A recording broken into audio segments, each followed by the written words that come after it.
হযরতের বিষয় হচ্ছে শানে রাসূল। হযরতের বিষয়ের উপর তাফসীর পেশ করার জন্য সবিনয় অনুরোধ করছে।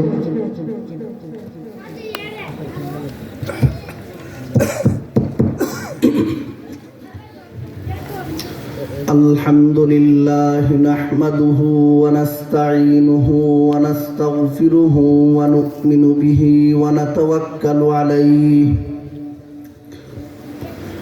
ونعوذ بالله من شرور أنفسنا ومن سيئات أعمالنا من يهده الله فلا مضل له ومن يضلله فلا هادي له ونشهد أن لا إله إلا الله وحده لا شريك له ونشهد أن سيدنا وسندنا ورسولنا ونبينا وأولانا ومولانا محمدا عبده ورسوله أرسل إلى الناس كافة بشيرا ونذيرا وداعيا إلى الله بإذنه وسراجا منيرا صلى الله تعالى عليه وعلى آله وأصحابه وبارك وسلم. أما بعد فأعوذ بالله من الشيطان الرجيم. بسم الله الرحمن الرحيم. والضحى والليل إذا سجى ما ودعك ربك وما قلى وللآخرة خير لك من الأولى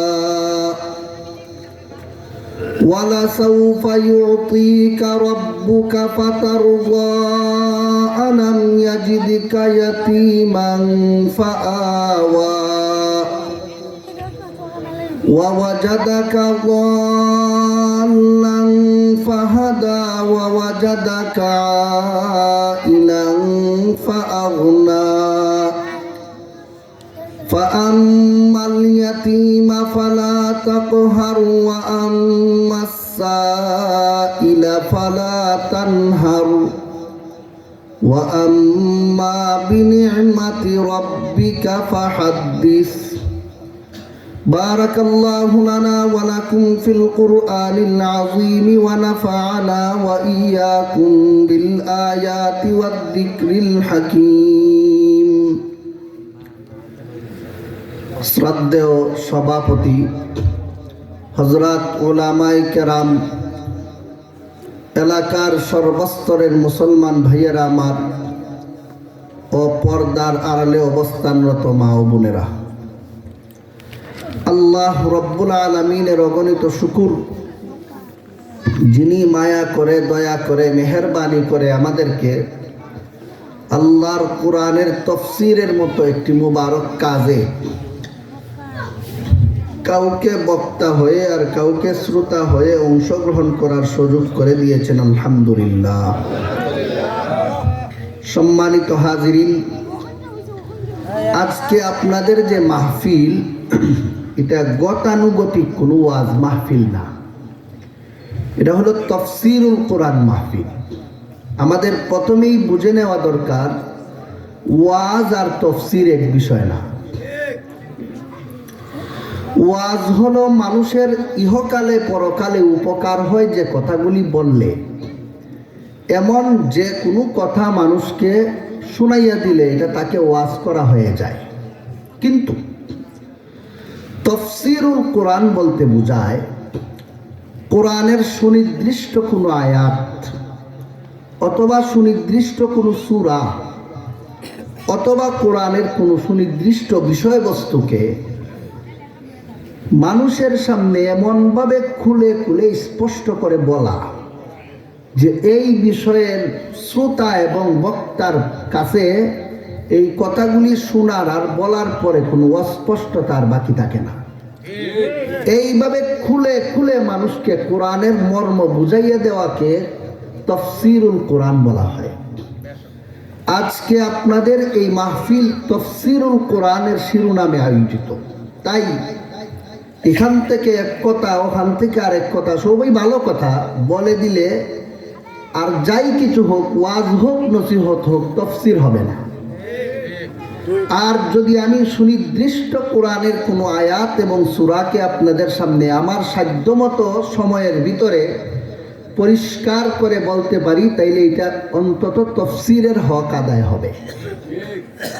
এই হিসাবে আমি আপনাদের সামনে, আপনারা আমাকে যে বিষয় নির্ধারণ করে দিয়েছেন, শানে রসুল তথা রাসূলে করিম সাল্লাল্লাহু আলাইহি ইসলামের মান মর্যাদা সম্মান বাড়ায় যে সমস্ত কথাবার্তা বললে, এই বিষয়টাকে সামনে রেখে আপনাদের সামনে আমি পবিত্র কোরআনের শেষ দিকে উল্লেখিত ওয়াদ-দুহা সূরা নামে যে সূরাকে আমরা চিনি, সঠিক অর্থে যাকে সূরাতুদ দুহা বলা হয়, সেই সূরাটি আমি আপনাদের সামনে তিলাওয়াত করেছি। এই সূরায় আল্লাহ পাক রব্বুল আলামিন আমার আপনার নবী অগণিত ইজ্জত সম্মান মান মর্যাদার কথা আলোচনা করেছেন। আমি যদি তাফসীরের মতো করে এই সূরার তাফসীর করি, আমি অর্ধেক সূরার তাফসীরও শেষ করতে পারবো না, আমার সময় শেষ হয়ে যাবে।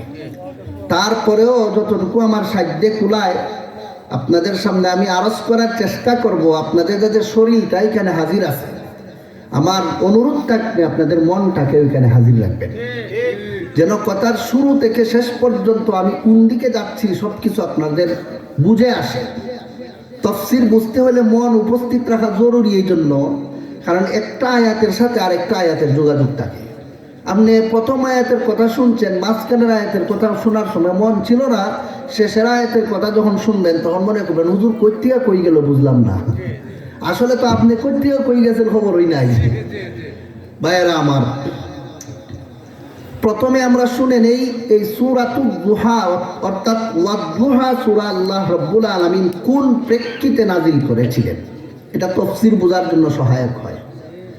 এটাকে তাফসীরুল কোরআনের ভাষায় শানে নুজুল বলে, অর্থাৎ আমার নবীর উপর আল্লাহ রাব্বুল আলামিন এই সূরা নাজিল যখন করেছিলেন তখন রাসূলের কি অবস্থা ছিল, ওই সমাজের কি অবস্থা ছিল, কোন প্রেক্ষাপটকে সামনে রেখে আল্লাহ এই সূরাকে নাজিল করেছেন, সেই প্রেক্ষাপটটা, সেই অবস্থাটা আমরা জেনে নেই, তাহলে অনেক কথা বোঝা সহজ হবে। রাসূল করিম সাল্লাল্লাহু আলাইহি ওয়াসাল্লাম মক্কায় যখন ইসলামের দাওয়াত দেওয়া শুরু করে দিলেন, চতুর্দিক থেকে বাধা বিপত্তি, কেউ ওনার কথা শুনতে চায় না। কিন্তু একটা জিনিস, যদি কেউ বেশি বাধা দেয় এটা কিন্তু প্রচার হয়ে যায়, ভাইরাল হয়ে যায়। আল্লাহর রাসূল সাল্লাল্লাহু আলাইহি ওয়াসাল্লামকে যখন তারা বাধা দেওয়া শুরু করলো, তখন ধীরে ধীরে রাসূলের দাওয়াতের কাজ ভাইরাল হয়ে গেল। চাইছিল দমাই, তো আরো হয়ে গেছে ভাইরাল। খবর পৌঁছতে পৌঁছতে পৃথিবীর আনাচে কানাচে এই খবর পৌঁছে গেল যে মক্কায় মুহাম্মদ নামে একজন লোকের আবির্ভাব হয়েছে, উনি নতুন এক ধর্মের দাওয়াত দিচ্ছে মানুষকে। উনার কাছে মানুষে বিভিন্ন প্রশ্ন করলে উনি আল্লাহর তরফ থেকে এই প্রশ্নগুলির উত্তর দিয়ে থাকে। এই খবর যখন ভাইরাল হয়ে গেল, চতুর্দিকে ছড়াইয়া পড়ল, ধীরে ধীরে মদিনায় গিয়া খবরটা পৌঁছল। মদিনায় খবর পৌঁছার সাথে সাথে ইসলাম ও মুসলমানের চিরশত্রু ইহুদি জাতিরা চাইল আমার নবীকে বিপদে ফেলতে। তারা আমাদের নবীকে বিপদে ফেলার টার্গেট নিয়া, আমাদের নবীকে আটকানোর টার্গেট নিয়া কতগুলি প্রশ্ন তৈরি করে আমাদের নবীর কাছে চলে আসলো। যদি লোকটা সত্য নবী হয় তাহলে তো আটকা পড়বে না, আর যদি মিথ্যা নবী হয় তাহলে আমরা যে প্রশ্নগুলি করবো এগুলি আটকে যাবে আর ধরা খেয়ে যাবে, তখন আমরা তারা বেইজ্জত করব। এই টার্গেট নিয়ে তারা মদিনা থেকে মক্কায় আসলো। কোন জাতি? ইহুদি বলতে হবে আপনারা, মদিনার থেকে ইহুদিরা আসলো আমাদের নবীকে আটকানোর জন্য কিছু প্রশ্ন করে। কি প্রশ্ন ছিল? এর মধ্যে একটা প্রশ্ন ছিল, আল্লাহ পাক রব্বুল আলামিন পবিত্র কোরআনে বলেন, ইয়াসআলুনাকা আনির রূহ কুলির রূহু মিন আমরি রাব্বি ওয়া মা উতিতুম মিনাল ইলমি ইল্লা কালিলা। মানুষের 3.5 হাত বডিকে পরিচালনা করে একটা জিনিস আছে, এটার নাম রূহ। তাকে কোথায় কেউ বলতে পারে না, খুঁজেই পাওয়া যায় না এটা কোথায় আছে। মরে গেলে কোন দিকে উড়ে যায় কেউ বলতেও পারে না, দেখেও না। কিন্তু এটার অস্তিত্ব স্বীকার করার কোনো উপায়ও নাই। এটা কিভাবে হইল? রসুলকে এসে ইহুদিরা জিজ্ঞাসা করলো যে রূহটা কোত্থেকে আসলো, রূহটা কি? আপনি আমাদেরকে বিষয়টা বুঝাইয়া বলে দেন। রাসূল করিম সাল্লাল্লাহু আলাইহি ওয়াসাল্লাম তাদের প্রশ্ন শোনার পরে বললেন,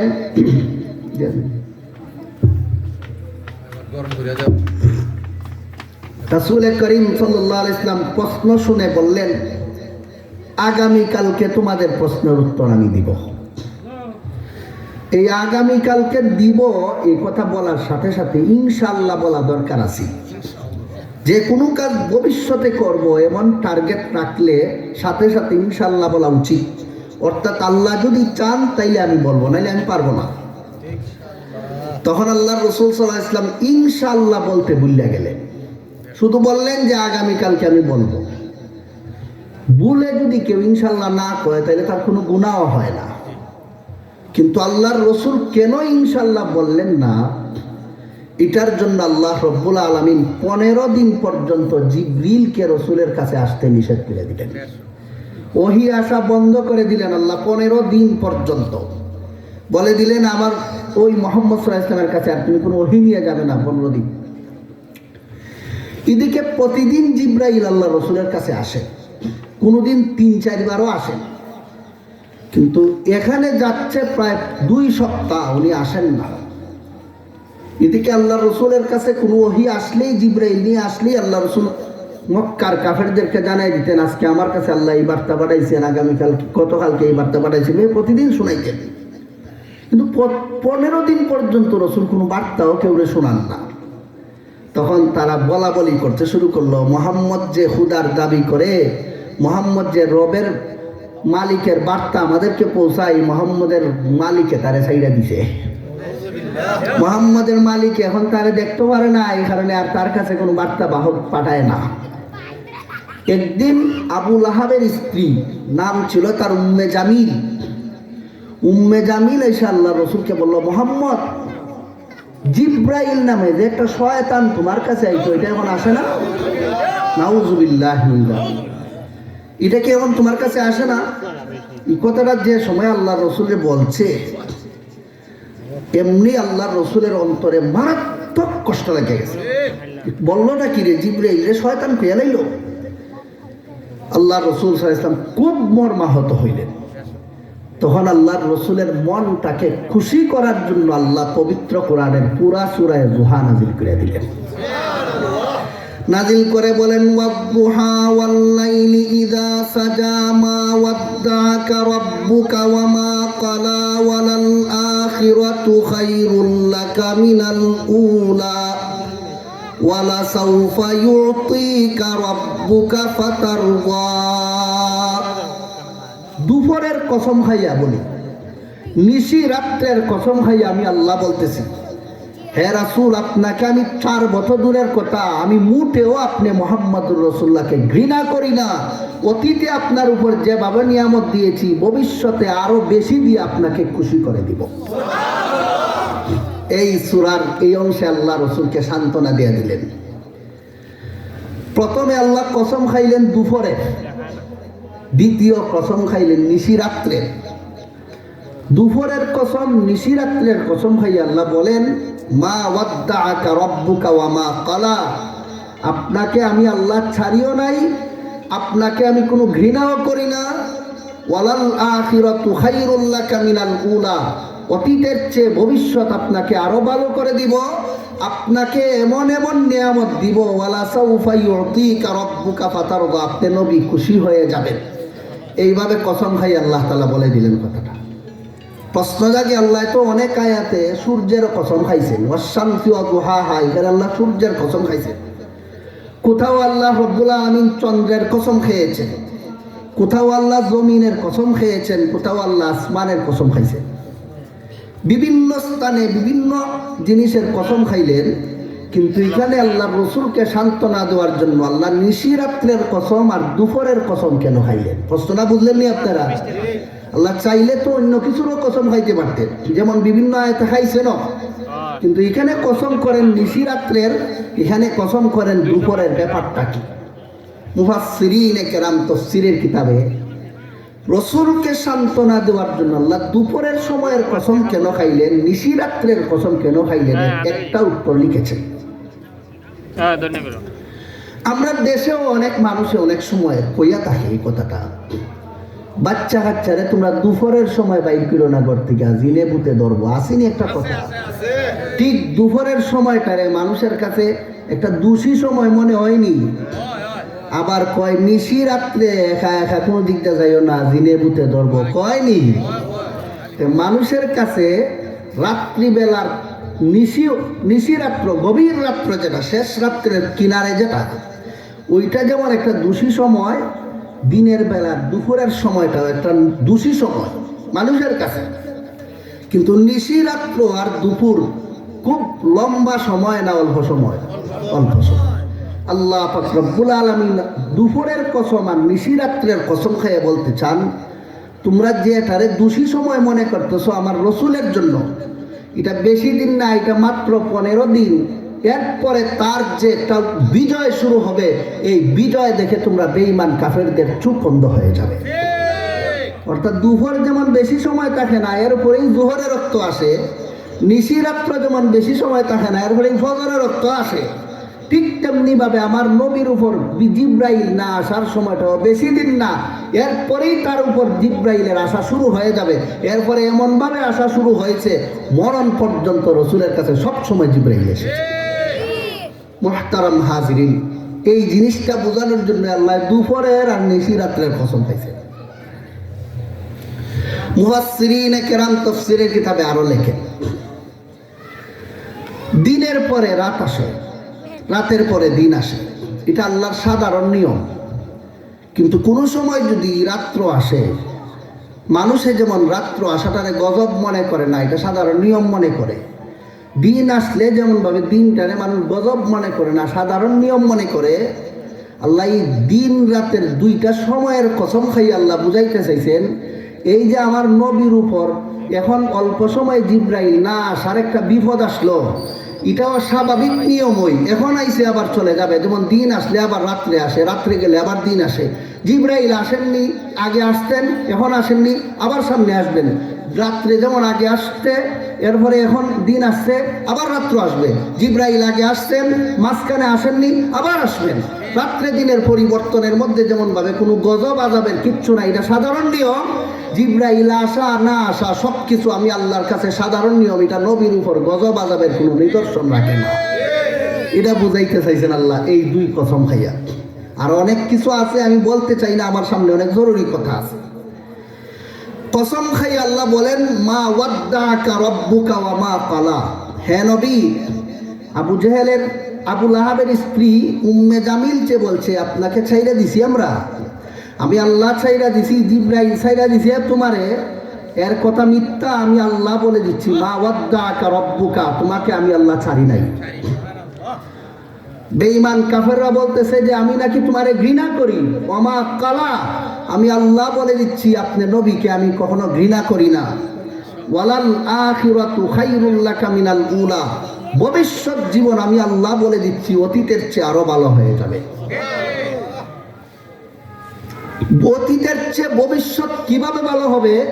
এরপরের আয়াতে আল্লাহ বলেন, ওয়ালা সাউফা ইউতিকা রাব্বুকা ফাতারদা, আজকের দিনের পর থেকে অধীর ভবিষ্যতে আপনাকে আমি আল্লাহ অসংখ্য অগণিত নিয়ামত দিতে দিতে দিতে দিতে আমি আল্লাহ আপনাকে খুশি করে ফেলব। এখন আমাদের বুঝার বিষয় সূরার তাফসীর অবলম্বনে আয়াতের তফসির অবলম্বনে যে আল্লাহ আমাদের নবীকে এরপরে কি কি দিয়েছেন, দিবেন, এবং কিভাবে আমাদের নবীকে আল্লাহ খুশি করে দিবেন, এই বিষয়টা সাফ সাফ করে বললেই সূরা দুহায়ের কিছু তাফসির আপনারা বুঝতে পারবেন। যখন এই সূরাটা আল্লাহর রাসূলের উপর নাজিল হয়, তখন ইসলামের প্রথম যুগ ছিল, যখন বেঈমান কাফেররা আল্লাহর রাসূলকে নিয়ে নিয়মিত মশকারি করত, ওই সময় সূরা দুহা নাজিল হয়েছে। এক পর্যায়ে রাসূল করিম সাল্লাল্লাহু আলাইহি ওয়াসাল্লামের উপর বেঈমান কাফেরদের নির্যাতনের মাত্রা সীমাহীন বেড়ে গেল। বাড়তে বাড়তে এমন হয়েছে যে আল্লাহর রাসূল সাল্লাল্লাহু আলাইহি ওয়াসাল্লামের গলার মধ্যে রশি বাঁধা গামছা ফেসাইয়া আবু জেহেলে বাজারে বাজারে রাস্তায় রাস্তায় রসুলকে লিয়ে টানা চেষ্টা করছে। এত কষ্ট আল্লাহ রসুলকে দিয়েছে, কিন্তু রসুলকে সান্ত্বনা দেওয়ার মতো কোনো লোক তখন ছিলেন না রসুলের কাছে। রসুলের বিবি হযরত খাদিজাও ইন্তেকাল করে ফেলেছেন। রসুলের আপন চাচা হযরত আবু তালিব, উনিও এই বছরেই ইন্তেকাল করে ফেলছেন। এখন রসুল ঘরে বাইরে অসহায়, বাইরে রসুলকে আশ্রয় দিতেন আবু তালিবে, উনিও দুনিয়াত নাই। ঘরে গেলে রসুলকে আশ্রয় দিতেন বিবি খাদিজা, উনিও দুনিয়াত নাই। রসুল ঘরে বাইরে যখন অসহায় হয়ে গেলেন, এদিকে আল্লাহ বলে দিয়েছেন ভবিষ্যৎ তোমাকে উন্নত করে দিব। এখন দেখা যায় রসুল আরো বড় বিপদ। কিভাবে উন্নত করবেন? আল্লাহ পাক রব্বুল আলামিন সমস্ত নবীগণকে যে মর্যাদা দেননি, সেই মর্যাদা আমাদের নবীকে দিয়া আল্লাহ আমাদের নবীকে খুশি করে দিয়েছেন। সেইটার নাম ছিল মেরাজের মর্যাদা। আমাদের নবী নিরাশ্রয় হয়ে যখন মক্কায় উনার আপন চাচাতো বোন উম্মে হানির ঘরের মধ্যে আশ্রয় নিলেন, তখন রসুলের সারা শরীর 4 আঙ্গুল পরিমাণ জায়গা বাকি ছিল না যেখানে বেঈমান কাফেররা ঢিল মেরে রসুলের শরীরকে বর্তা করে নাই। এত কষ্ট রসুলের শরীরে হচ্ছে, এটা যার উপর যায় সে খুব ভালো করে টের পায়। এত বড় বড় বিশাল পাথর দিয়ে যদি আপনার নাকে মুখে শরীরের মধ্যে দূর থেকে একটা মানুষে ইলটাইতে থাকে, সবগুলি ইলটা এসে আপনার গায়ে পড়ে, কি বুঝেন শরীরের অবস্থা থাকবো না বিনাশ? এই বিনাশ অবস্থায় আল্লাহ রসুল খুব কষ্ট করে উম্মে হানির ঘরের মধ্যে শুইয়া কাতরাইতেছেন, অসুস্থ অবস্থায় কাঁপতাছে রসুলের শরীর। ঠিক এই মুহূর্তে আল্লাহ পাক রব্বুল আলামিন উনার আরশের মেহমান বানানোর জন্য জিব্রাইল এবং মিকাইলকে রসুলের কাছে পাঠাইয়া দিয়া বললেন, যাও আমার নবীকে নিয়ে আসো। আল্লাহর রসুলকে এই 2 ফেরেশতা উম্মে হানির ঘর থেকে বের কইরা নিয়ে গেলেন কাবা শরীফের চত্বরে। হাতিমে কাবা শরীফের একটা বাঙ্গা অংশ আছে, এখনো যারা যায় তারা দেখেন সেই কাবার হাতিমে কাবার মধ্যে রসুলকে শুয়াইয়ারে দিলেন। সেখান থেকে একটা সোয়ারির মাধ্যমে আল্লাহর রসুলকে চুকের ফলকের আগে বাইতুল মুকাদ্দাস মসজিদে নিয়ে গেলেন। সেখানে নিয়া আল্লাহর রসুল বলেন, আমি সেখানে গিয়া দেখি হযরত আদম আলাইহিস সালাম থেকে নিয়া হযরত ঈসা আলাইহিস সালাম পর্যন্ত আল্লাহর প্রায় 1,24,000 নবী দাঁড়াইয়া রয়েছেন নামাজ পড়ার জন্য। আমি রাসূলুল্লাহ সেখানে গিয়া সফের মধ্যে দাঁড়াইয়া গেলাম নামাজ পড়ার জন্য। এখন এতগুলি মানুষ নামাজ পড়তে তো জমাত পড়তেইব, ইমাম তো লাগবে। এখন কে ইমাম হবে? কেউ কারো আগে যায় না, একজনের মুখের দিকে আর একজনে তাকায়, একজনে আরেকজনের মনে মনে ঠেলতাছে তুমি যাও। ঠিক এমত অবস্থায় আল্লাহর রসুলের হাত মুবারক ধরে জিব্রাইল ফেরেশতা আমাদের নবীকে ইমাম সাহেবের জায়গায় নিয়ে দাঁড় করাইয়া বললেন, আল্লাহ শুরু থেকে শেষ পর্যন্ত সমস্ত নবীকে এখানে একত্রই করেছেন, এদেরকে আপনার পিছনে নামাজ পড়াইয়া আপনি যে সমস্ত নবীগণের ইমাম সেটা প্রমাণ করার জন্য। এই যে একটা ঘটনা ঘটাইলেন, সমস্ত নবীগণকে মুক্তাদি বানাইয়া আমাদের নবীকে ইমাম বানাইয়া নামাজ পড়াইলেন। বলুন, এটা আমাদের নবীর জন্য বেজার হওয়ার বিষয় না খুশি? ওয়ালা সাউফা ইউতিকা রাব্বুকা ফাতারদা। হ্যাঁ নবী, আজকে যদিও কষ্টের মধ্যে আপনি আছেন, অদূর ভবিষ্যতে বাইতুল মুকাদ্দাসের প্রান্তরে সমস্ত নবীগণকে একত্র করিয়া তাদেরকে আপনার পিছনে ফেলাইয়া আপনি নবীকে ইমাম বানাইয়া ইমামতির মর্যাদা দিয়ে আমি আল্লাহ আপনাকে খুশি করে দিব। এটা হলো ওয়ালা সাউফা ইউতিকা রাব্বুকা ফাতারদা এর একটা ব্যাখ্যা। রাসূল করিম সাল্লাল্লাহু আলাইহি ওয়াসাল্লাম নামাজ পড়াইলেন। পড়ানোর পরে একটা সিঁড়ির মতো, একটা চলন্ত সিঁড়ি তো আপনারা দেখছেন মনে হয়, বিভিন্ন মার্কেটে থাকে। এইরকম চলন্ত সিঁড়ির মতো একটা সিঁড়ির ব্যবস্থা আল্লাহ করে দিলেন। আল্লাহ রসুল একটা সিঁড়ির মধ্যে একটা ফাড়া দেন, দেওয়ার সাথে সাথে 500 বছরের রাস্তা প্রথম আসমানে চুকের পলকের আগে পৌঁছে গেল। রসুল বলমান, আমি যখন প্রথম আসমানে গেলাম, যাওয়ার পরে সেইখানের হাজার হাজার লক্ষ লক্ষ ফিরিস্তা আমাকে মিছিল দেওয়ার জন্য আগেই আসলো। আর নবীগণকে আল্লাহ আগেই আসমানের মধ্যে রেডি করে রেখে দিয়েছেন আমি মুহাম্মাদুর রাসূলুল্লাহকে স্বাগতম জানানোর জন্য। প্রথম আসমানে আল্লাহ রসুল গেলেন, ফিরিস্তারা উনাকে স্বাগতম জানাইলো। নবীগণের মধ্যে বিশেষ বিশেষ নবী উনাকে স্বাগতম জানাইলেন, বিশেষ করে হযরত আদম আলাইহিস সালাম। সমস্ত নবীগণেরও বাবা যিনি, উনি আসলেন আমাদের নবীকে ধন্যবাদ জানানোর জন্য। ভাইয়েরা আমার, এটা কি আমার নবীর জন্য কষ্টের বিষয় না খুশির বিষয়? ওয়ালা সাউফা ইউতিকা রাব্বুকা ফাতারদা। হে নবী, আজকের বেঈমান কাফের যারা আপনাকে কষ্ট দিচ্ছে, আপনাকে গালিগালাজ করছে, এদের গালিগালাজ আপনি পরোয়া করবেন না। অদূর ভবিষ্যতে আমি আল্লাহ আসমানের ফিরিস্তার দ্বারা আপনাকে স্বাগতম জানাইয়া খুশি করে ফেলব। দ্বিতীয় আসমানে গেলেন, এইভাবেই ফিরিস্তারা ওনাকে স্বাগতম জানাইলো, নবীর সাথে সাক্ষাৎ হইল, ঈসা নবীর সাথে। তৃতীয় আসমানে গেলেন, সেখানেও ফিরিস্তারা স্বাগতম জানাইলো, সাক্ষাৎ হইল। এভাবে সবগুলি আসমান আল্লাহর রসুল ধন্যবাদ পাইতে পাইতে পাইতে পাইতে অতিক্রম করে উপরে চলে গেলেন। সেখানে গিয়া নিজের চোখে জান্নাত দেখতে আসলেন। এরপরে উপরে গিয়া একবারে সরাসরি আল্লাহর সাথে কথা বলে আসলেন। এবং আল্লাহর কাছ থেকে আমাদের নবী 5 ওয়াক্ত নামাজ 50 ওয়াক্ত থেকে কমাইতে কমাইতে শেষ পর্যন্ত উম্মতের জন্য হাদিয়া নিয়ে আসলেন। আর আল্লাহর রসুলকে আল্লাহ রব্বুল আলামিন এত সম্মান জানাইয়া দিয়া দিলেন যে, হে নবী, কোন নবীর সাথেই তো সরাসরি কথা আমার হয় না। নবী মুসা আলাইহিস সালামের সাথে কথা হয়েছিল, তা হয়েছিল তুর পাহাড়ে। আর আপনি নবীকে সম্মান দেওয়ার জন্য, সান্ত্বনা দেওয়ার জন্য আপনাকে মেহমান করে নিয়ে আসলাম আমি আল্লাহর আরশে। সব নবীর সাথে কথা হয় না, যা হয় 2 জনের সাথে হয়েছে। কোথায়? আরশে না জমিনে? জমিনের পাহাড়ে। আর আমাদের নবীকে আল্লাহ তাআলা কথা বলার জন্য নিয়ে গেলেন নিজের আরশে। কি বোঝা যায়? আমাদের নবীর মর্যাদা অন্য নবীর মতোই না অনেক বেশি? অনেক বেশি। এবং এটা আমাদের নবীর জন্য বেজার হওয়ার বিষয় না খুশি? ওয়ালা সাউফা ইউতিকা রাব্বুকা ফাতারদা। হে নবী, আপনাকে যারা আজকে বেইজ্জত করতেছে, সম্মান দিচ্ছে না, বিভিন্ন ধরনের কথা বলছে, আমি আল্লাহ বলতেছি এরা যাই বলো, ওয়ালাল আখিরাতু খায়রুল লাকা মিনাল উলা। অতীতের চেয়ে আপনার ভবিষ্যৎ আমি আল্লাহ ভালো করে দিব। আর এমন নিয়ামত দিব যে নিয়ামত আর কাউকে দেই নাই। অর্থাৎ আপনাকে আমি আল্লাহর আরশের মেহমান বানাইয়া ধন্য করে যাব। এটা হলো ওয়ালা সাউফা ইউতিকা রাব্বুকা ফাতারদার আরেকটা ব্যাখ্যা। মুহতারাম হাজিরিন, রাসূল করিম সাল্লাল্লাহু আলাইহি ওয়াসাল্লাম মক্কায় নির্যাতিত হইয়া দাওয়াত দিয়া শেষ পর্যন্ত মক্কায় ছিলেন না মদিনায় গেছিলেন? মদিনায় গেলেন। মদিনায় যাওয়ার পরে আল্লাহর রাসূলের উপরে আল্লাহ যে বলছেন, ওয়ালা সাউফা ইউতিকা রাব্বুকা ফাতারদা, আপনাকে আমি অনেক নিয়ামত দিব।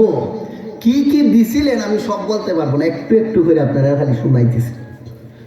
রাসূল করিম সাল্লাল্লাহু আলাইহি ওয়াসাল্লাম মদিনায় যাওয়ার পরেই 1 বছর যাইতে না যাইতেই শুনেন, মক্কার যে সমস্ত কাফেররা আল্লাহর রসুলকে মক্কার জমিনে নিষ্ঠুরভাবে নির্যাতন করেছে, তারা আবু জেহেলের নেতৃত্বে 1000 এর কাফেরদের বাহিনী বিরাট অস্ত্র শস্ত্রে সজ্জিত হইয়া, ঘোড়া উট নিয়া, যুদ্ধের যাবতীয় সামানা নিয়ে তারা চলে আসছে। মদিনার উপর হামলা করে মুসলমানকে দুনিয়া থেকে চিরতরে উৎখাত করে ফেলবে, এমন খবর আল্লাহর রসুলের কাছে আসলো। রাসূল করিম সাল্লাল্লাহু আলাইহি ওয়াসাল্লাম দূত মারফত ভালোভাবে যাচাই করে জানতে পারলেন যে অবশ্যই বেঈমান কাফেরদের পরিকল্পনা ঠিক আছে। তারা কাছাকাছি চলে আসছে মদিনার উপর হামলা করার জন্য। এখন যারা আমার ঘরের উপর হামলা করতে চাইবে, আমি কি বসে থাকবো না বাঁচানোর চেষ্টা করব? আল্লাহর রাসূল সাল্লাল্লাহু আলাইহি ওয়াসাল্লাম মদিনাবাসীদেরকে বাঁচানোর জন্য, মুসলমানদেরকে রক্ষা করার জন্য মাত্র 313 জন, ভালো রকম খেয়াল করুন, এরা 1000-এর বাহিনী রাসূলুল্লাহর সাথে 313 জন সাহাবী নিয়া রাসূল আকরাম ইসলাম একবারে অস্ত্র নাই বলতেই চলে, নিরস্ত্র অবস্থায় বেঈমান কাফেরদের মোকাবেলা করার জন্য গেলেন। বেঈমান কাফেররা মোকাবেলার জন্য যখন গেলেন তখন তারা রাসূলুল্লাহর এই অবস্থা দেখে এরা নিজেরাই আশাআশি শুরু করে দিল। অস্ত্র নাই, সৈন্য নাই, ঘোড়া নাই, গাড়ি নাই, কিচ্ছু নাই। আর আমরা অস্ত্র শস্ত্রে সজ্জিত বাহিনী 1000 লোকের, মাত্র কয়েকশ মানুষ, দুর্বল নাই, গরিব মানুষ, এরা আমরা সাথে লড়তে আইছে, যুদ্ধ করতে আইছে, এরা এক নিমিষে শেষ করে দিবে। অহংকারের ঠেলায় কাফেররা মুসলমানদের গণতেই চাইল না। আরো জানুন, যেখানে যুদ্ধ হয়েছে ওখানের মধ্যে একটা স্থান ছিল একবারে বাল্য মাটি। বাল্য মাটির মধ্যে ফাউ রাখন যায় না, ওইরা যায়, সইরা যায়। এখন কাফেররা শক্ত জায়গা নিজের জন্য যুদ্ধের জন্য দখল করে নিল, আর মুসলমানদের যুদ্ধের জন্য বাল্য মাটি রেখে দিল। অর্থাৎ এখানে দাঁড়াইয়া যেন কেউ সামনে বাড়তে না পারে, সামনে বাড়লেই যেন পিছলা খাইয়া নিজে নিচে পড়ে যায়। আল্লাহ পাক রব্বুল আলামিন যেদিন যুদ্ধ হবে সেই দিনের আগে আল্লাহ রাসূল টেনশনের মধ্যে আছেন যে হায় হায়, আগামীকালকে আমরা যুদ্ধের মধ্যে কেমনে জয়নি, অস্ত্র টস্ত্র তো কিচ্ছু নাই, ওই আরো যেখানে দাঁড়াইছি এখানে ফাউ ধরানির জায়গাও নাই, এখন কেমনে আমরা যুদ্ধ করি। রসুলের ভিতরে টেনশন। সূরা জুহার পিছনের কথা স্মরণ থাকলে বলুন আল্লাহ কি বলছেন, রসুলরে টেনশনে রাখিয়ে দিবেন না খুশি করবেন? আল্লাহ রব্বুল আলামিন আগের রাত্রে বৃষ্টি দিয়া বালুয়া মাটিকে আল্লাহ রব্বুল আলামিন শক্ত মাটিতে পরিণত করে দিলেন। এই দিকে ইশারা করে বলেন ওয়ালা সাউফা ইউতিকা রাব্বুকা ফাতারদা, অদূর ভবিষ্যতে আপনি যখন বেঈমান কাফেরদের সাথে যুদ্ধ করার জন্য যাবেন, আপনি টেনশনের মধ্যে থাকবেন, কি করব, কিভাবে আমি যুদ্ধ করব।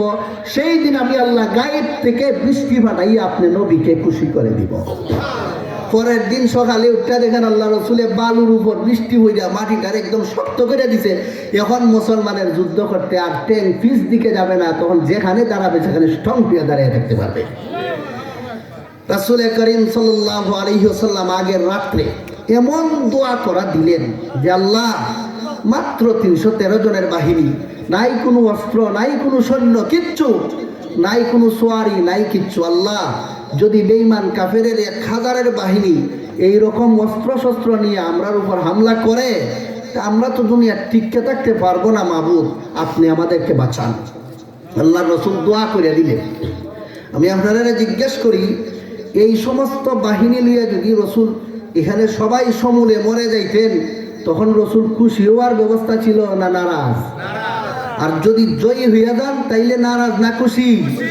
আল্লাহ পাক রব্বুল আলামিন বলেন ওয়ালাকাদ নাসারাকুমুল্লাহু বিবাদরিন ওয়া আনতুম আদিল্লাহ ফাত্তাকুল্লাহা লাআল্লাকুম তাশকুরুন إذ تقول للمؤمنين ألن يكفيكم أن يمدكم ربكم ب3 آلاف من الملائكة منزلين بلى إن تصبروا وتتقوا ويأتوكم من فورهم هذا يمددكم ربكم ب5 آلاف من الملائكة مسومين وما جعله الله إلا بشرى لكم ولتطمئن قلوبكم به وما النصر إلا من عند الله العزيز الحكيم।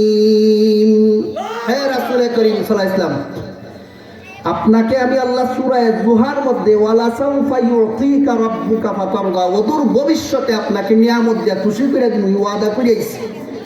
আজকের এই ময়দানে যদি আপনি বেঈমান কাফেরদের মোকাবেলায় পরাজিত হয়ে যান, তাইলে আপনার আর খুশি করার ওয়াদা ঠিক রইল না। আমি আল্লাহ বলে দিয়েছি, আসমান থেকে হাজার হাজার ফেরেশতা পাঠাই আপনি নবীকে আমি বদরের ময়দানে বিজয়ী করে দিই। আল্লাহ রাব্বুল আলামিন মাত্র 313 জন সাহাবীর সাথে কুদরতি ফেরেশতা পাঠাইয়া আমাদের নবীকে বিজয়ী কইরা খুশি করে ময়দানে বদর থেকে মদিনায় ফিরত নিয়ে আসলেন।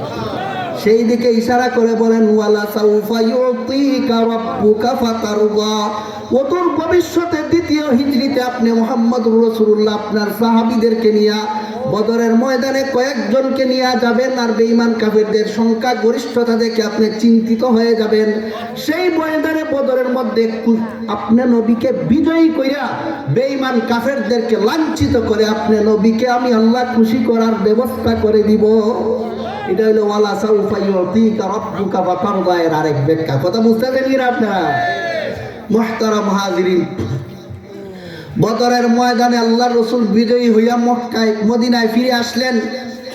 কাফেরদের সর্দাররা মরে হচ্ছে গুজর হইয়া গেল। রাসূল একটা গর্তের ভিতরে এগুলোর একসাথে দাফন করে রাখছিলেন। তখন রাসূলকে তো আল্লাহ বলছেন আপনারে খুশি করব, এরা সব মরছে হিসাবে তো রাসূল দুশ্মনের পরাজয়কে খুশি হয়েছে নেই। কিন্তু দুশ্মনরে পরাজিত করার পরে যদি পিছনের কথা নিয়ে একটু খোঁচা দেওয়া যায় তখন আরো মজা লাগে। যেমন আপনারা আমি কুস্তি করে তোলে ফেলাইয়া কইলাম আইসলে যে লাগতে এখন মজাই সত্যি এ কথা কইলে ভিতরে একটা শান্তি লাগেনি, ফের কষ্ট লাগে, আমরা কি লাগবো? শান্তি লাগবে। রাসূল করিম সাল্লাল্লাহু আলাইহি ওয়াসাল্লাম বদরের ময়দানের গর্তের ভিতরে আবু জাহাল, উতবা, সাইবা সহ বড় বড় ইসলামের দুশ্মনদেরকে ফেলে দিয়া রাসূল বললেন কি মজা বুঝছো নি এখন? এখন কি কো? এতদিন তো কইছো মোহাম্মদে বাতিল ধর্ম লিয়া দুনিয়া তাইছে, বাপদাদার ধর্ম থেকে বিরত করতে চাইছে, আমার ইচ্ছা মতো গালিগালাজ করছো, এখন আখেরাতে গিয়া কি দেখো আমি নবী সত্য না তোমরা ধর্ম সত্য? কি মনে হয়? রাসূল তিরস্কার করেছেন। এর দ্বারা রাসূলের অন্তরের মধ্যে একটা শান্তি পাইছে। এটাই আল্লাহ বলেন ওয়ালা সাউফা ইউতিকা রাব্বুকা ফাতারদা।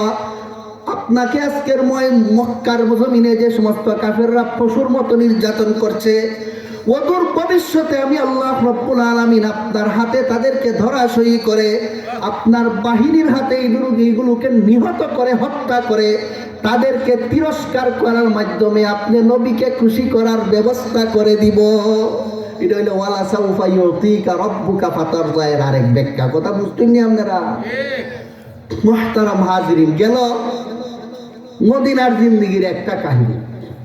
আরো কিছুদিন পরে রাসূল মদিনায় বাস করেন। এমত অবস্থায় রাসূল করিম সাল্লাল্লাহু আলাইহি ওয়াসাল্লাম একটা যুদ্ধে গেলেন। যুদ্ধটার নাম হলো বনুল মুস্তালিকের যুদ্ধ। বনুল মুস্তালিকের যুদ্ধে আল্লাহর রাসূল উনার বিবিদের মধ্যে একজন বিবিকে সাথে নিয়ে গিয়েছিলেন। উনার নাম ছিল হযরত আয়েশা সিদ্দিকা রাদিয়াল্লাহু তাআলা আনহা। রাসূল করিম সাল্লাল্লাহু আলাইহি ওয়াসাল্লাম উনাকে নিয়ে যুদ্ধ কইরা বাড়িতে ফিরে আসবেন। রাস্তার মধ্যে রাত্র হইয়া গেছে। রাত্র যেখানে হয়েছে এখানে আল্লাহ রাসূল মঞ্জিল করছেন। এটাকে আরবিতে মঞ্জিল বলে, অর্থাৎ এখানে রাত্রে থাকার চিন্তা করছেন। প্ল্যান হইলো আজকে রাত্রে আমরা এখানে থাকব। যেখানেই আল্লাহ রাসূল রাত্রে থাকতেন এখানে রাসূল দুইটা কাজ করতেন। একটা হইল পরবর্তীতে সকালে ঘুম থেকে উঠতে আসার সময় একজনকে পিছনে রাখতে আসতেন যে তুমি আমরা এত বড় জমাত এখানে রাত্রে কাটাইছি, কার কি হইয়া গেছে খুঁজটা তুমি শেষে লইয়াইও। হইতে পারে একজন এক বড় জমাত এক জায়গার মধ্যে থাকলে অনেকের পকেট থেকে অনেকদিন ফইরা যায় না, তো কে কি ফালাইয়া গেছি আমরা এইগুলি খুঁজটা তুমি পিছনে লইয়াইবা। এই বর্মে আল্লাহ রাসূল এক দুইজন সাহাবীর পিছনে রাখতেন। আর রাসূল করিম সাল্লাল্লাহু আলাইহি ওয়াসাল্লাম সাধারণত সকালে আগে রওনা দিতেন না, রাত্রে কোনো সময় রওনা দিতেন না। কিন্তু এই যুদ্ধের থেকে ফেরার পথে এক জায়গায় শেষ রাত্রে আল্লাহ রাসূল বলে দিলেন সাহাবায়ে কেরামরে, আমরা আর এখানে রাত্রে থাকবো না, রাত্রের মধ্যেই আমরা এখানে জায়গা ছাইরা দিমু, যার যার যা লাগে সব লইয়া প্রস্তুত হয়ে যাও। এখন আপনারা আমি জিজ্ঞেস করি, যদি কোথাও আপনি যান সফর করতে রওনা দেন, যেখানে থাকছিলেন এখান থেকে বাথরুম প্রস্রাবের চাপ লই ওই রওনা দিবেন না সাইরা? ওই রাসূল করিম সাল্লাল্লাহু আলাইহি ওয়াসাল্লামের বিবি হযরত আয়েশা রওনা দেওয়ার যখন কথা আল্লাহ রাসূল বলছেন, তাই চাইলেন ওনার বাথরুমের জরুরত সাইরা রওনা দিবেন। গেছেন দূরে এক জায়গায় বাথরুম করার জন্য, গিয়া ওখান থেকে আসতে দেরি হইয়া গেছে, কারণ ওনার গলার হাতটা ছিঁড়ে হইয়া গেছে। এখন বিভিন্ন পুঁতি যে আছে মালার গোটা আছে না, এই গোটাগুলি ছিঁড়ে হইয়া গেছে চতুর্দিকে। এখন অন্ধকারের মধ্যে দেখুন না কিভাবে কুস্তে মিলাইয়া আনতে বেশ সময় গেছে। উনি সব মাল আর গোটা গোটা কুটটা লইয়া ইয়া দেখেন যারা আসিল সবাই গেছে গা। এখন উনি দেখেন কেউ নাই, যেখানে ছিলেন উনি সেখানেই বসে রইলেন। কেন উনি বুঝছেন আমি যেখানে থেকে গেছি যদি আমারে পরে এরা না পায় কি কিখানি আইবো আমারে খুঁজবার লাগিয়া। একটা জিনিস খেয়াল করুন, আমরা অনেক সময় হারাইয়া যাই, হারাইয়া গেলে যেখান থেকে হারাইছেন এখানে থাকেন, যার থেকে হারাইছেন আপনি এই লোকটা খুঁজাই আপনারা বাইর করতে পারবো। আপনিও যদি এখন তারে খুঁজাত লাগিয়ে যাই কেউ রে ভাইতো না, কি বলেন আপনারা? হযরত আয়েশা এখানে বুদ্ধিমানের কাজ করলেন, যেখানে উনি ছিলেন ঠিক সেখানে বয়ে রইলেন, যেন পরবর্তীতে ওনারা না পাইলে খুঁজা এখানে আইয়া ওনারা পায়। পিছনের কথা স্মরণ থাকলে একটু বলেন তো, রসুলে সকালবেলায় উঠতে আনবার লাগে একেবারে রাখটা নি, ওই রাখছিলেন একজন সাহাবীরে, ওনার নাম ছিল হযরত সফওয়ান ইবনে মুআত্তাল রাদিয়াল্লাহু তাআলা। উনারে আল্লাহ রসুল পিছনে রাখিয়া বললেন যে আমরা এই যুদ্ধের সফর থেকে ফেরার পথে যে যা ফালাইয়া আইছি তুমি এগুলি কুটটা লইয়া যাও। ফজরের নামাজের পরে সূর্য উদয়ের পরে সাহাবী যা কিছু ফালাইয়া যা যা রাখছে একটা দুইটা ওই কুটটা লইয়া আইতে আইতে দেখে রাসূলুল্লাহর বিবি নিজেই পড়ে রয়েছে। দেখা মাত্র উনি জোরে ইন্না লিল্লাহি ওয়া ইন্না ইলাইহি রাজিউন কইয়া উঠছে। উনার ইন্না লিল্লাহর আওয়াজ শুনে নবী বিবি আয়েশার যে কিছু ঘুম আসিল ফইরা পড়া অবস্থায় ঘুমন্ত অবস্থা ঘুম ছাইড়া দিছে। সারা মাত্র উনি মুখ খুব ডাকিয়া বইয়া রয়েছে। হযরত সফওয়ান বললেন, আম্মা জান চিন্তার দরকার নাই, আমার সাথে সোয়ারি আছে, আপনি সোয়ারির উপরে উঠেন, আপনারে আমি আল্লাহর রসুলের পর্যন্ত পৌঁছাই দেব। রাসূল করিম সাল্লাল্লাহু আলাইহি ওয়াসাল্লামের এই সাহাবী বড় মহাব্বতের সাথে সম্মানের সাথে ওনারে সোয়ারির উপর উঠাইয়া সোয়ারির আগে লাগাম ধইরে ধইরে হাঁটতে হাঁটতে আল্লাহর রসুল পর্যন্ত নবী বিবি আয়েশাকে পৌঁছাই দিলেন। পৌঁছানোর পরে রসুলের সাথে যে সমস্ত মুনাফিক ছিল, এই মুনাফিকরা আর মুনাফিকদের চক্রান্তে পরে ধোঁকায় পরে কিছু সরল মনা মুসলমানরাও এই কথা বলতে থাকলো যে আমরা সবাই চলে আসলাম রাত্রে, এরা দুইজন রাত্রে একলা একলা কি করছে, নাউজুবিল্লাহ। এরা অপপ্রচার চালাইয়া দিল যে আমাদের নবীর বিবি হযরত আয়েশা নাকি সফওয়ানের সাথে জিনা করেছেন, নাউজুবিল্লাহ। ভাইরা আমার, আপনি একজন স্বামী, আপনার বউ যদি বদমাশি ধরা খায় তাহলে আপনার মনের মধ্যে খুব খুশি লাগবো না কষ্ট, পেরেশানি হইবনি?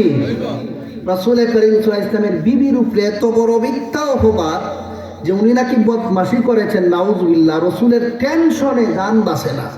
হায় রে, হইলটা কি? রসুল গেলেন ওনার বিবি হযরত আয়েশার কাছে গিয়া বললেন, আয়েশা তোমার দ্বারা যদি এমন কিছু হইয়াই থাকে আমারে বলো, আমি তোমার জন্য দোয়া করবো, আল্লাহ তোমারে মাফ করে দিবেন, তুমিও তওবা ইস্তেগফার করবাই। আয়েশা বললেন, আপনি নবী হইয়া আপনি আমার ব্যাপারে এই প্রশ্ন করলেন, আপনার কি আমার দিয়ে আপনারও বিশ্বাস নাই?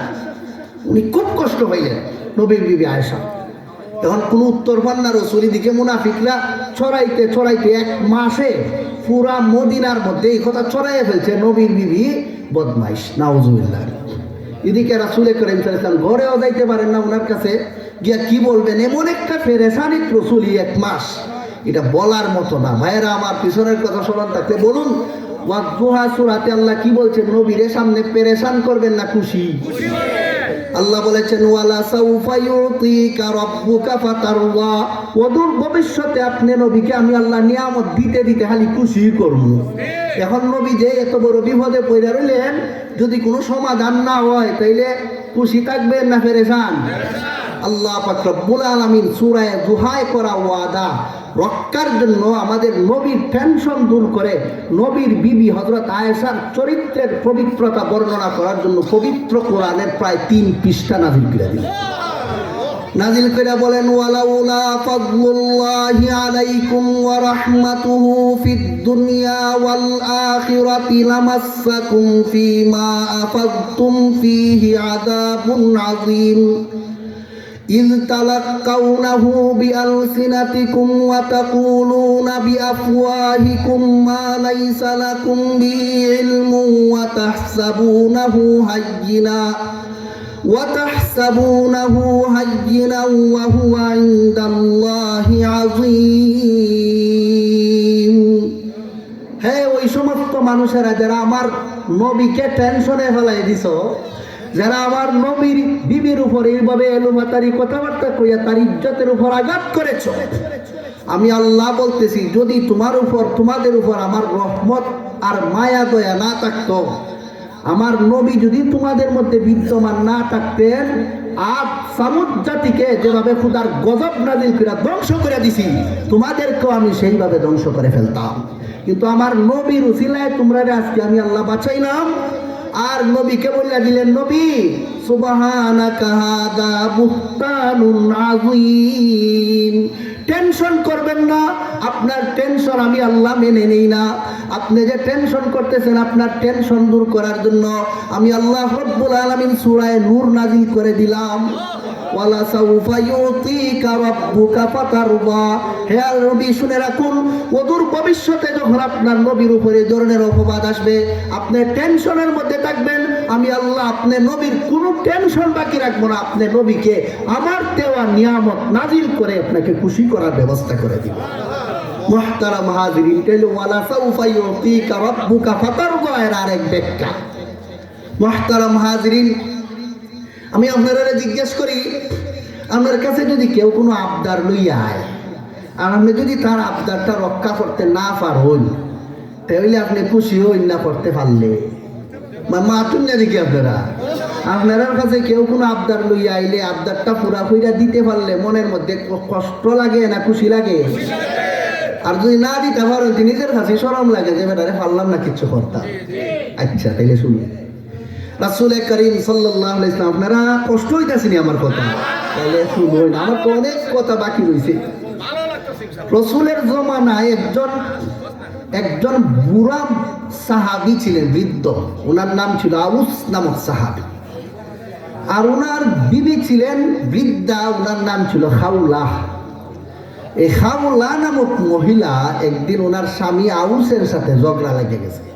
এই বোতল আগে ওই পরিবারও কথা কাটাকাটি লাগছে।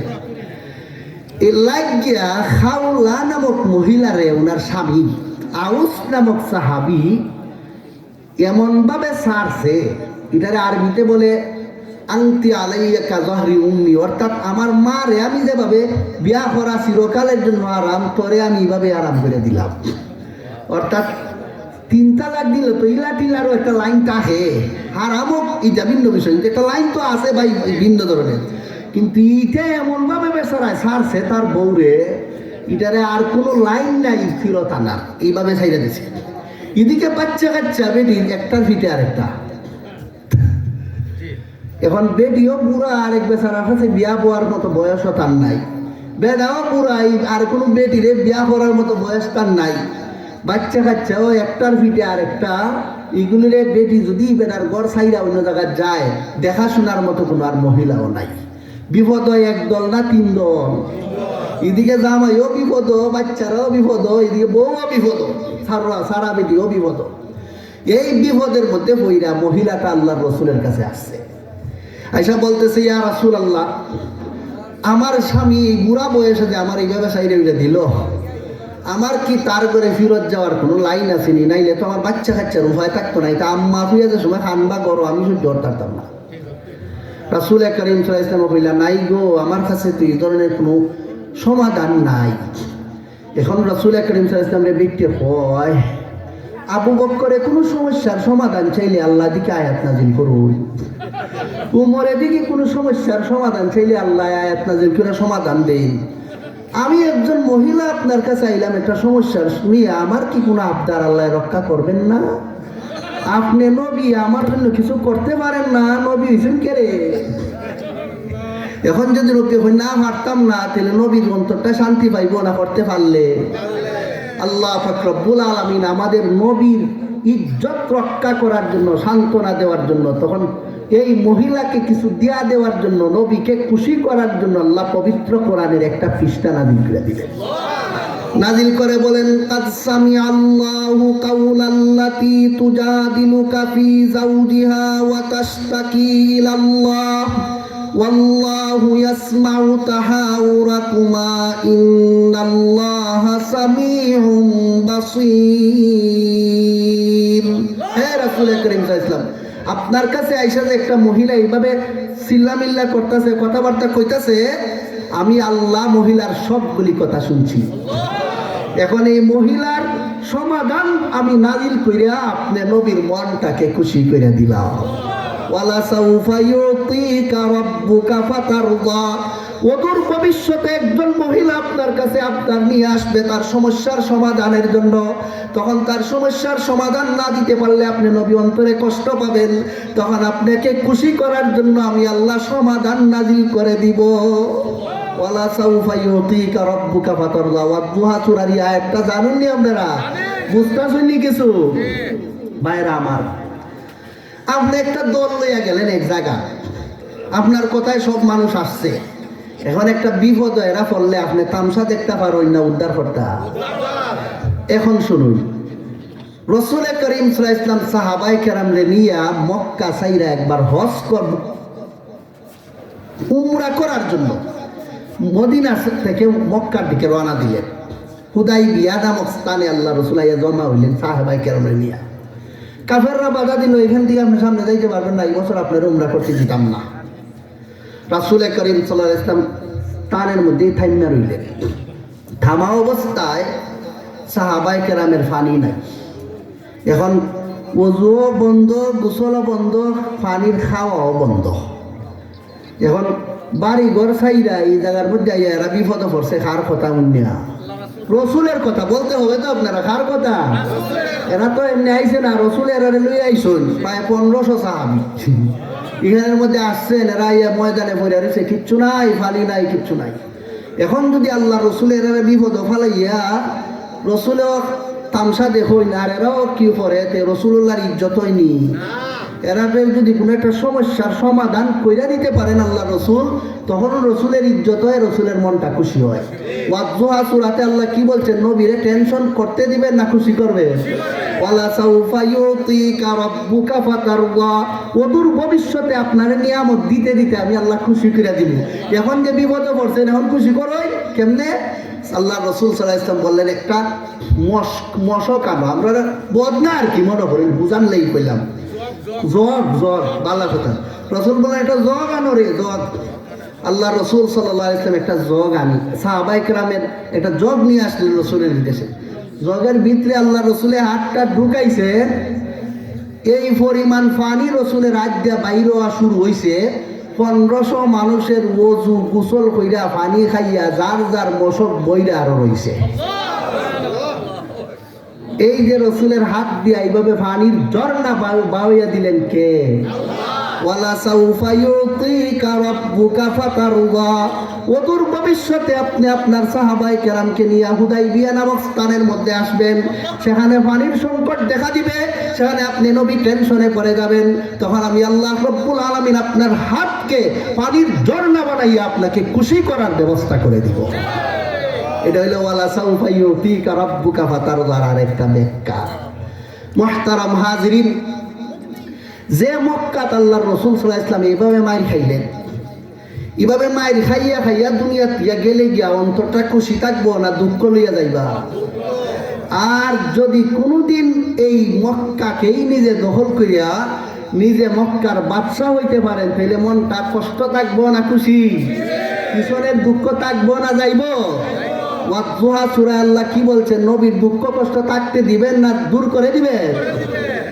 8ম হিজরিতে রাসূল করিম সাল্লাল্লাহু আলাইহি ওয়াসাল্লাম সাহাবায়ে কেরামের এক বিশাল বাহিনী নিয়ে আইসা মক্কার মধ্যে হামলা কইরা বেঈমান কাফেরদেরকে মক্কা থেকে বিতাড়িত কইরা পুরাটা মক্কা শহর আল্লাহ রাসূল দখল করে মুসলমানের রাষ্ট্র ঘোষণা করে দিলেন।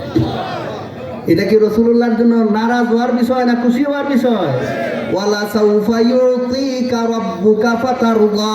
হে নবী, যে মক্কার জমিনে আপনি এত কষ্ট করছেন, আপনার কষ্ট বেশি দিন থাকবে না। ওয়ালাল আখিরাতু খায়রুল লাকা মিনাল উলা।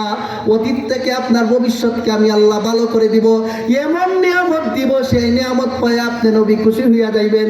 বেশি দিন লাগে নাই, 8 বছর পরে আল্লাহ রব্বুল আলামিন আমাদের নবীকে বিজয়ী বেশে এনে মক্কা শরীফের সর্দার বানাইয়া মক্কা শহরকে আল্লাহ তাআলা ইসলামের রাষ্ট্র ঘোষণা করাইয়া নবীকে খুশি করে দিয়েছেন। এটা হলো ওয়ালা সাউফা ইউতিকা রাব্বুকা ফাতারদা। কথা বুঝতেছেন আপনারা? ওইটারই তাফসীর কয়।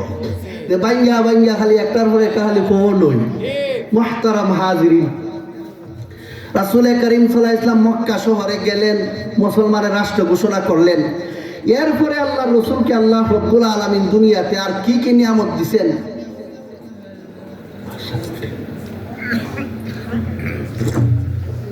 এই সব আখেরাতের না দুনিয়ার কথা কইলে দেখি। আখেরা তো কি আমরা নবীরে দেওয়াইবো, আরো কিছু উল্টা না নি কিতা কই ওয়ালা সাউফা ইউতিকা রাব্বুকা ফাতারদা, এর তাফসীর অবলম্বনে দুই চারটা কথা শুনুন। দুনিয়ার তো আরো কত কিছুই লোকে পাইছেন, সীমা নাই বললে হারারাই কইলেও শেষ হইত না। মুহতারাম হাজিরিন, রাসূল করিম সাল্লাল্লাহু আলাইহি ওয়াসাল্লাম যেদিন দুনিয়ার থেকে আখেরাতে চলে গেলেন, কবরে, সুবহানাল্লাহ, কবর জগতের কথা কইয়া আমি সময় কমাইয়া লাইলা সামনে যাই। আরো কবর থেকে যখন আমাদের নবী উঠবেন কিয়ামতের ময়দানের জন্য, যখন ডাক দেওয়া হবে, সুম্মা নুফিখা ফীহি উখরা ফাইযা হুম কিয়ামুন ইয়ানজুরুন, সিংহায় ফুৎকারের সাথে সাথে যখন মানুষ কবর থেকে উঠবে, ফিরিস্তা ডাকতে থাকবে, আইয়াতুহাল ইযামুল বালিয়া হালুম্মু ইলা রাব্বিকুমুল আলিয়া, আসো উঠো উঠো, কবর থেকে উঠো, তোমাদেরকে আল্লাহ ডাকতেছেন, উঠো। কিয়ামতের মাঠে যখন এই ডাকটা উঠবো, তখন কবর না ফাটলে উঠতে পারবো না, ফাটলে ফাটবে। এখন আল্লাহ রব্বুল আলামিন কাকে হাসরের মাঠে সর্বপ্রথম কবর ফাটাইয়ে উঠাইবেন? রাসূল ফরমান, আউয়ালু মান তানশাক্কু আনহুল আরযু আনা। রাসূল বলেন, হাসরের মাঠে যখন মানুষকে ডাক দেওয়া হবে জান্নাতে দেওয়ার জন্য, পরকালের সওয়াব দেওয়ার জন্য, সাজা দেওয়ার জন্য, তখন জান্নাতে যাওয়ার জন্য দুনিয়ার খবর ফাইটটা হাসরের মাঠে সর্বপ্রথম যে লোকটা উঠবো, এটা হইলাম আমি, মুহাম্মদুর রাসূলুল্লাহ। আমি আপনারা জিজ্ঞেস করি, আমি অন্যের পিছে থাকলে আমার খুশি হয় না আগে থাকলে? ওয়ালা সাউফা ইউতিকা রাব্বুকা ফাতারদা, হে নবী, আপনাকে আমি আল্লাহ রব্বুল আলামিন হাসরের মাঠে যখন মানুষ উঠা শুরু হবে, তখন সমস্ত মানুষকে পিছনে ফেলে আপনি নবীকে আগে আগে জান্নাতের দিকে ডাইকে ডাইকে আপনি নবীকে আমি আল্লাহ খুশি করে দিব। এটা হলো ওয়ালা সাউফা ইউতিকা রাব্বুকা ফাতারদা আর একটা অর্থ। মুহতারাম হাজিরিন, হাসরের মাঠে মানুষ উঠলো। হাদিস শরীফে আছে, আন ইবনে হুরায়রা রাদিয়াল্লাহু তাআলা আনহু قال أتي النبي صلى الله عليه وسلم فرفع إليه الذراع وكانت تعجبه فنهس منها نهسة ثم قال أنا سيد الناس يوم القيامة فيبلغ الناس من الغم والكرب ما لا يطيقون فيأتون آدم فذكر حديث الشفاعة قال فانطلق فآتي تحت العرش فأقع ساجدا لربي ثم يفتح الله علي من محامده وحسن الثناء عليه شيئا لم يفتحه على أحد قبلي فيقول الله عز وجل يا محمد ارفع رأسك وسل تعطى واشفع تشفع قال فأرفع رأسي فأقول أمتي يا رب أمتي أمتي يا رب أمتي رواه البخاري ومسلم أو كما قال عليه الصلاة والسلام। আল্লাহ রাসূল সাল্লাল্লাহু আলাইহি ওয়াসাল্লাম ফরমান, হাসরের মাঠে আল্লাহ রব্বুল আলামিন আমাকে সর্বপ্রথম উঠাইবেন। উঠানোর পরে মানুষ থাকবে উলঙ্গ, তুহশারুনা ইয়াউমাল কিয়ামাতি হুফাতান উরাতান গুরলা, সব মানুষ উলঙ্গ। কিন্তু আমাদের নবীর ব্যাপারে কথা আছে, আপনারাই আমি বলি, আপনারাই বলবেন, যদি উলঙ্গ বানাই আমরা নবীরে উঠাই না, আমরা নবীর সম্মান হয়নি। আমরা নবীরে খুশি করতে হইলে উলঙ্গ কইরা উঠানি লাগবো না, কাপড় পিন্দাইয়া। আল্লাহ রব্বুল আলামিন আমাদের নবীকে কবর থেকে উঠানোর সময় জান্নাতি পোশাক পরাইয়া উঠাইবেন। ওয়ালা সাউফা ইউতিকা রাব্বুকা ফাতারদা, হে নবী, হাসরের ময়দানে যখন একজন আরেকজন উলঙ্গ হইয়া উঠবে, সেই ময়দানে আমি আল্লাহ রব্বুল আলামিন কবর থেকে উঠার সময় আপনি নবীকে জান্নাতের পোশাক পরাইয়া খুশি করে দিব। এটা হলো ওয়ালা সাউফা ইউতিকা রাব্বুকা ফাতারদা। রাসূল ফরমান, উঠলো মানুষ হাসরের মাঠে। উঠার পরে তো মানুষের মাথার মগজ বাতের মারের মতো বল খাইতেছে, নিজের ঘামের মধ্যে মানুষ ডুবে যাচ্ছে, কোনো ধরনের কোনো ব্যবস্থা হচ্ছে না, বিচার আচার শুরু হয় না। দুনিয়ার মানুষে যদি বিচার কাজে নিজে যাইতো না পারে, তো উকিল ধরেনি, হাসরের মাঠে মানুষে দেখবে যে আল্লাহর দরবারে গিয়া তো কিছু বলার মতো নাই, আমরা সাহস নাই, দেখি উকিলের মারফত নিয়ে আল্লাহরে কিছু কওয়ান যায়। এই বাইকটা মানুষ হযরত আদম আলাইহিস সালামের কাছে যাবে উকিল ধরার জন্য, ইয়া কইব আপনি তো নিষ্পাপ নবী, আপনার তো কোনো গুনাহ নাই, আপনি তো সমস্ত নবীগণের বাবা, সমস্ত মানুষের বাবা, আপনি যদি একটু আল্লাহর কাছে গিয়া সুপারিশ করেন, আমাদের পক্ষ থেকে উকালতি করেন যে আল্লাহ যেন আমাদের বিচারের কাজটা শুরু করে দেয়, তাইলে তো আমার হইতো, আমরা উপকার হইতো।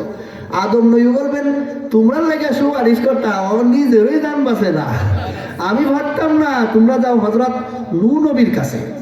মানুষ যাবে হযরত নূহ আলাইহিস সালামের কাছে, গিয়া বলবে আপনি তো এমন নবী যার তুফানে তোর বন্যায় সব শেষ করে দিছিল, শেষ পর্যন্ত আপনার মাধ্যমে যারা দুনিয়ার ঠিক রয়েছে এরার দ্বারাই আল্লাহ দুনিয়ারে আবাদ করছে, এই হিসাবে আপনি দ্বিতীয় আদমই, দয়া করে আপনি আমরা কোন ব্যবস্থা করেন। হযরত নূহ আলাইহিস সালাম কইবেন তোমরা ব্যবস্থা করতে, আমার নিজেরই নফসি নফসি লাগছে, তোমরা যাও হযরত ইব্রাহিম পয়গম্বরের কাছে। মানুষ হযরত ইব্রাহিম আলাইহিস সালামের কাছে আসবে, এসে বলবে হুজুর নবী আপনি যদি মেহেরবানি করে আজকে আমাদের যে একটা ব্যবস্থা করতেন, আপনি তো খলিলুল্লাহ, আপনার সাথে তো আল্লাহর গভীর মহব্বতের সম্পর্ক। ইব্রাহিম আলাইহিস সালাম কইবেন খলিলুল্লাহ ঠিকই আছে, কিন্তু আজকে আমার টেনশন আমি করন লাগে, এটাও ঠিক আছে, আমি ভাবতাম না তোমরা কোনো ব্যবস্থা করতাম। তোমরা যাও নবী মুসা আলাইহিস সালামের কাছে, উনি আল্লাহর সাথে কথা কইয়া অভ্যাস আসিল নি, তুরফা আরো কথা কইছে, উনি কইব না। মানুষ যাবে হযরত নূহ আলাইহিস সালামের কাছে, মুসা আলাইহিস সালামের কাছে। মুসা আলাইহিস সালামের কাছে যাওয়ার পরে মুসা আলাইহিস সালাম কইবেন কথা যা হওয়ার দুনিয়া কইছি, আজকে হওয়ার মতো সাবাস নাই, কাজে আজকে আমার নফসি নফসি, তোমরা যদি কিচ্ছু কোন লাগে তে হযরত ঈসা আলাইহিস সালামের কাছে যাও, এই বেচারার আল্লাহ বাপ ছাড়া পাঠাইছে দুনিয়ায়, হয়তো বেচারা কিচ্ছু কইলে কইতে পারবে। মানুষ যাবে হযরত ঈসা আলাইহিস সালামের কাছে, ঈসা আলাইহিস সালাম কইবেন বাপ ছাড়া সৃষ্টি হয় এক বিষয়, আর এখন আল্লাহর সামনে গিয়ে কথা কও আর এক বিষয়, আমি পারতাম না, আজকে আমি নিজেই নফসি নফসি। তখন রাসূল করিম সাল্লাল্লাহু আলাইহি ওয়াসাল্লামের কথা বললে ঈসা আলাইহিস সালাম বলবেন আমি তোমরা এমন একটা জায়গা আমি বুঝাইয়া দিতাম পারি, দেখাই দিতাম পারি, আশা করি এখান থেকে তোমরা কেউ খালি হাত ফিরবে না। বলো এটা কোন জায়গা? এটাই তো চাই। বলে উনি হলেন সাইয়্যিদুল মুরসালিন, খাতামুন নাবিয়্যিন, শাফিউল মুযনিবিন, উম্মতের কান্ডারি, জিগর গুসায় আমিনা, তাজদারে মদিনা, রহমাতুল লিল আলামিন, মুহাম্মাদুর রাসূলুল্লাহ সাল্লাল্লাহু আলাইহি ওয়াসাল্লাম। যাও তোমরা ওনার কাছে, আশা করি উনি তোমাদেরকে খালি হাত ফেরত দিবেন না। ভাইরা আমার, আমি আগে আপনাদের বলছি, আপনার কাছে কেউ আবদার লইয়া আইলে খালি হাত ফিরাই দিলে খুশি হই না দেয়া দিলে? এখন নবীর আল্লাহ খুশি করতে হইলে খালি হাত ফেরত দিতে পারবানি? এই হাত কাটাই করে বলবো। রাসূল করিম সাল্লাল্লাহু আলাইহি ওয়াসাল্লামের কাছে যখন মানুষ যাবে, মানুষ গিয়া বলবে সব নবী শেষ, এখন আপনার কাছে আইছি, আপনার কাছ থেকে যদি আমি খালি হাত, আমরা খালি হাত ফিরি, আর যাওয়ার কোনো নবী নাই, কারণ আপনি হলেন সর্বশেষ নবী। আর সর্বশেষ নবী ওই উনার আলাদা একটা মর্যাদা, কারণ শেষ ডাক্তার যে, এরপরে আর ডাক্তার লাগে না, এটা তো বড় ডাক্তার, কি বলে আপনারা? আমরা নবীর পরে আর কোনো নবী লাগে না, এর দ্বারা বোঝা যায় উনি বড় নবী, শ্রেষ্ঠ নবী। এই শ্রেষ্ঠ নবীও একটা আমাদের নবীর বড় গুণ। মানুষ বলবে আপনি তো শেষ নবী, শ্রেষ্ঠ নবী, আপনার কাছ থেকে খালি হাত তুলে যাওয়ার কোনো জায়গা নাই, আপনি একটা লাইন ফিরে দেন। তখন রাসূল করিম সাল্লাল্লাহু আলাইহি ওয়াসাল্লাম ফরমান, আমি হাসরের মাঠের এই জায়গা থেকে, হাসরের মাঠের সর্বোচ্চ সম্মানিত স্থান, যেখানে কোনো মানুষ তো দূরের কথা, কোনো ফেরেশতাও যাইতে পারে না, এই উচ্চ সম্মানিত স্থানটার নাম হলো মাকামে মাহমুদ, সেইখানে আমি আল্লাহর দরবারে গিয়ে সেজদায় পড়ে যাব। ভাইয়েরা আমার, হাসরের ময়দানে যখন মানুষ পাগল দেওয়ানা হইয়া ঘুরতেছে, ওই সময় আল্লাহর সর্বোচ্চ সম্মানিত স্থানে গিয়ে যিনি সেজদায় পড়েন, কি বোঝা যায় ওনার আলাদা, অন্যের মতো না আলাদা মর্যাদা? রাসূল করিম সাল্লাল্লাহু আলাইহি ওয়াসাল্লাম সেখানে যাবেন। রাসূল ফরমান, সুম্মা ইয়াফতাহুল্লাহু আলাইয়া মিন মাহামিদিহি ওয়া হুসনি তানাই আলাইহি শাইআন লাম ইয়াফতাহু আলা আহাদিন ক্বাবলি।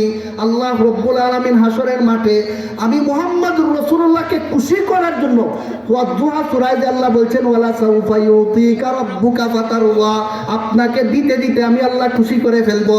হাসরের মাঠে আমি আমার নবীকে, আমি মুহাম্মদুর রাসূলুল্লাহকে খুশি করার জন্য আল্লাহ রাব্বুল আলামিন এই পরিমাণ প্রশংসার দরজা আমার জন্য খুলে দিবেন, আমার পূর্বে পৃথিবীর কোনো মাখলুককে আল্লাহ এই প্রশংসা করার সুযোগই দেন নাই। এই প্রশংসার সুযোগ আমাদের নবীরে দেওয়ার পরে আমাদের নবীর প্রশংসার চুটে আল্লাহর গুসা ঠান্ডা হয়ে যাবে। এইবার আল্লাহ বলবেন ইয়া মুহাম্মদ ইরফা রাসাকা ওয়াসাল তুতা ওয়াশফা তুশাফা। হে নবী, আপনি আর সিজদা করবেন না, আপনার মাথা উঠান।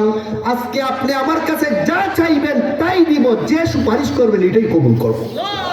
তখন আল্লাহ রাসূল সাল্লাল্লাহু আলাইহি ওয়াসাল্লাম বলবেন, আল্লাহ বিচারের কাজটা শুরু করে দেন, মানুষের কষ্ট হইতাছে।